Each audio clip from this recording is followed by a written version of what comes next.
In this example, we're going to continue to order decimals, but we're going to use specifically place values. So we're going to change from the orange strips and the yellow squares to a place value chart.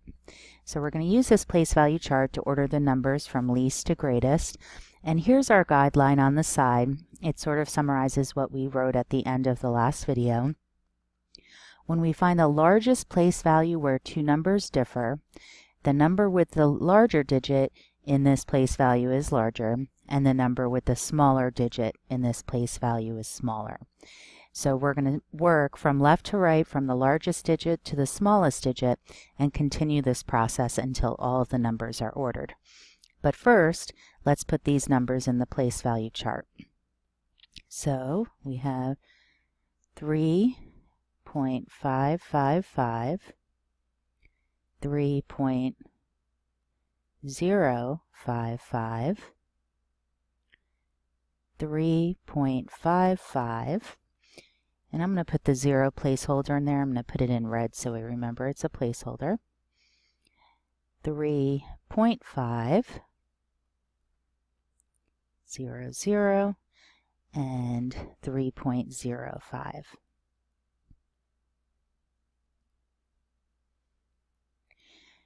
And again, it's nice to have the place value zeros, so now we can compare all of these digits up to the same unit.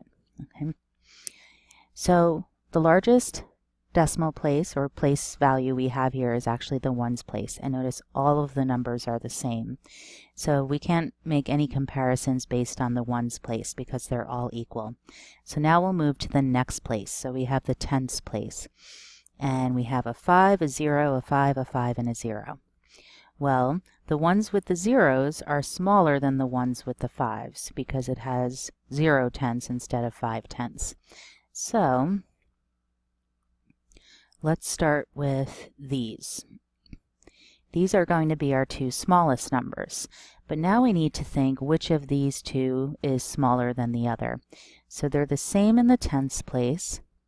They're the same in the hundredths place, so we keep moving to smaller decimal places until we find a difference. Then we move to the thousandths place. This number has 5 thousandths. This one does not have any thousandths, so this number is the smallest. So we have 3.05 is our smallest number, and the next one is 3.055. Okay. And you may have noticed in the last lesson we really talked a lot about decimal names, and they are very important. But typically, once you understand those names and what these numbers mean, you don't have to say 3 and 55 thousandths every time because it can get a little tedious. So the point is referring to the decimal place, and then lots of times we just list the digits. Okay, now let's look at the next three. I'm going to use an orange highlighter. So these three all had a 3 in the ones and a 5 in the tenths place. So we have to move to the hundredths place. Okay. So this has a 5, this one has a 5, and this one has a 0. So looking at these three numbers, I don't know which of these two is bigger yet, but I can say for certain that this is the smallest because it doesn't have any hundredths, whereas these two have 5 hundredths. So the next number in my list is 3.5. Okay, now I'm going to cross it off so I know we did that one already. And now we'll compare these last two numbers. So they were same in the ones, the tenths, the hundredths. When we get to the thousandths, this one has 0 thousandths, this one has 5, so this number is bigger. So 3.55. And finally, 3.555. So this is our ordering. And let's look at the next part of this question. It says, use your knowledge of negative numbers to order the opposites of the numbers from part A. So here are the numbers from part A, but we took the opposite of each number, or negative 3.55, etc. Now this was our original ordering. So let's think about what it would be for the opposites, and we'll just draw a little picture. So here's 0, And I'm going to use 3 and 4 as an example because we don't want to look at all these decimals and cut things to pieces.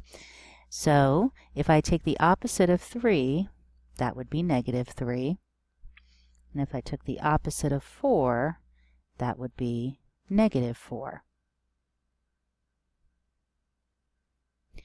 So notice 3 is less than 4, but -3 is greater than -4. So when we take the opposite of two numbers, their ordering reverses, okay? And that's basically because their distance from 0 in the negative direction will change, or the positive, when we reverse the order. So if this is our order when the numbers are positive, when they're negative, we would have to reverse this order. So we'd have -3.555, -3.55, -3.5, so I'm looking at this list and reversing it, -3.055, and finally -3.05. Okay.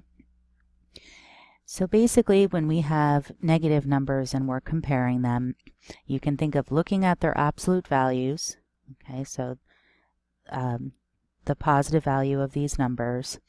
If a number has a larger absolute value, its opposite or negative will actually have a smaller value on the number line. It will be less than the other. So now explain in words how you can determine whether one negative number is greater than another negative number. So that's just summarizing what we just said. So let's say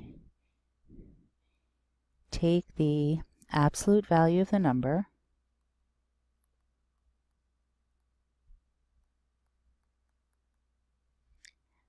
we'll say of the two numbers, because we're going to say we're comparing two numbers. I know here we compared a lot, but we just iterate this process. Take the absolute value of the two numbers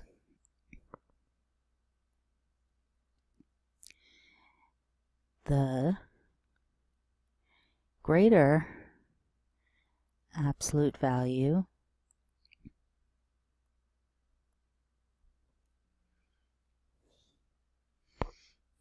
is less than the smaller absolute value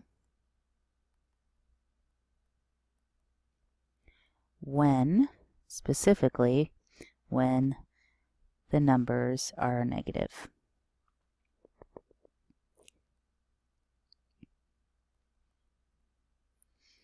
Okay, so if you're comparing two negative numbers, you can look at the absolute values. Don't think of the negative sign as being there, and whichever number is larger in absolute value, it's actually smaller as a negative number.